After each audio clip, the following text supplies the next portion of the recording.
నమస్కారం మిత్రులారా, నేను మీ జర్నలిస్ట్ రమేష్ని. Welcome to RGTV Telugu news channel. ప్రజలారా, భట్టి విక్రమార్క నిన్న మణుగూరులో జరిగిన బహిరంగ సభలో కాంగ్రెస్ నేతలందరూ కలిసి భట్టి విక్రమార్క పేరు పలకడం వస్తలేదు. వాళ్ళకైతే ఆ పేరు ఏందో ఒకసారి చూద్దాం. పేరు పలకడం వస్తలేదు. అదేవిధంగా పొంగిలేటి, అధికారంలో ఉన్న ఒక పొంగులేటి, మంత్రి పదవిలో ఉన్న పొంగులేటి గారు అయితే పూర్తి స్థాయిలో డిప్యూటీ సీఎం పేరు కూడా గుర్తుపెట్టుకోలేకుండా పదవిలో ఉన్నారంటే ఈరోజు సిగ్గుచేటే అనుకోవాలి. కాంగ్రెస్ ప్రభుత్వంలో ఒక్కొక్క ఎమ్మెల్యేలు కానీ లేకుంటే మంత్రులే కానీ సీఎంలే కానీ వీళ్లకు కనీసం అవగాహన లేదు అన్నట్లుగా బిహేవ్ చేస్తున్నారు. తెలంగాణ రాష్ట్ర ప్రజలందరూ కాంగ్రెస్ అధికారంలోకి రావడానికి వారంతట వారు కృషి చేయడం జరిగింది. మరి గప్పటి సంధి భట్టి విక్రమార్క పేరే గుర్తులేదు పొంగులేటి గారికి. ఆ పొంగులేటి గారు ఇక సభల మణుగూరు సభలో ఏ విధంగా మాట్లాడాడో ఆ ముచ్చట్ని వినడానికి అయితే ప్రయత్నం చేద్దాం. ఒకసారి వినండి. ఇప్పుడు మన డిప్యూటీ చీఫ్ మినిస్టర్ బట్టి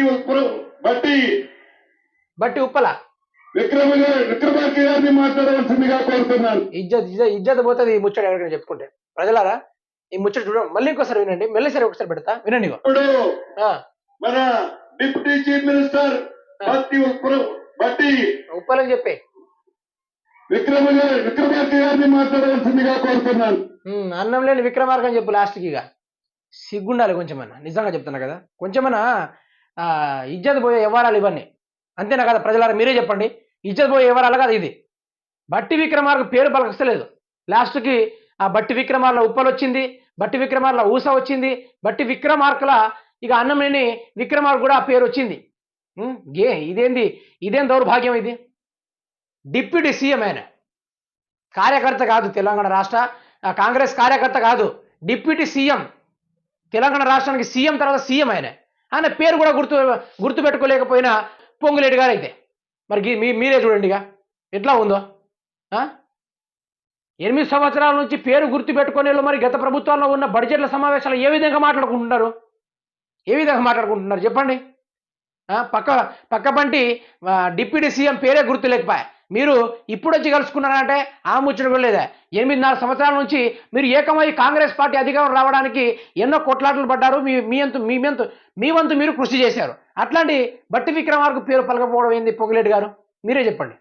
ఇక ఇది ఎట్లుందో తెలుసా ప్రజలారా? వాళ్ళ పరువు వాళ్ళు తీసుకున్నట్టుంది, అంతేనే కదా. నిన్నటికి నిన్న యశస్విని రెడ్డి మన పాలగుర్తి ఎమ్మెల్యే, ఆమె జియోకి సంబంధం తెలిసినట్టుగా ఆ జియో ధన్ అని ఒక డాగేసేసింది. అది కూడా ఆ విధంగా మళ్ళీ ఆమె యుఎస్ నుంచి వచ్చిందట. ఆమె ఇంగ్లీష్ ఏందో కానీ తెలుగు కూడా లేదు, ఇటు ఇంగ్లీష్ కూడా లేదు. అదేవిధంగా జరిగిన అసెంబ్లీ 3వ సమావేశాల్లో వెంకటరెడ్డి కోమటిరెడ్డి వాడు ముఖ్యమంత్రి, ఆడు రేవంత్ రెడ్డి గారు అన్నాడు. తర్వాత మళ్ళీ లాస్ట్కి మా ముఖ్యమంత్రి గారు అన్నాడు. మన సార్ గాడ 90 వేసినట్టున్నాడు.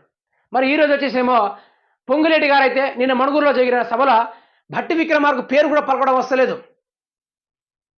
అంటే ఎంత సుఖపడ్డారో మీరే చూడండి. ఇక నోట్లో ఆ పేరు తిరుగుతలేదంటే ఇక అర్థం చేసుకోవాలి వాళ్ళు ఏ స్థితిలో ఉన్నారో, మనం ఏ స్థితిలో వాళ్ళని ఉంచామో. ఇదంతా తెలంగాణ దౌర్భాగ్యం అని ప్రజలు భావిస్తున్నారు. అదేవిధంగా ఇది ఇజ్జత్ పోయే కథలను చేస్తున్నారు. ఈ కథనాపరంగా చూసుకుంటే వీళ్ళు తెలంగాణ రాష్ట్ర ప్రజల్లోని వీళ్ళే తీసుకున్నట్టు ఉంది కథ అంతా.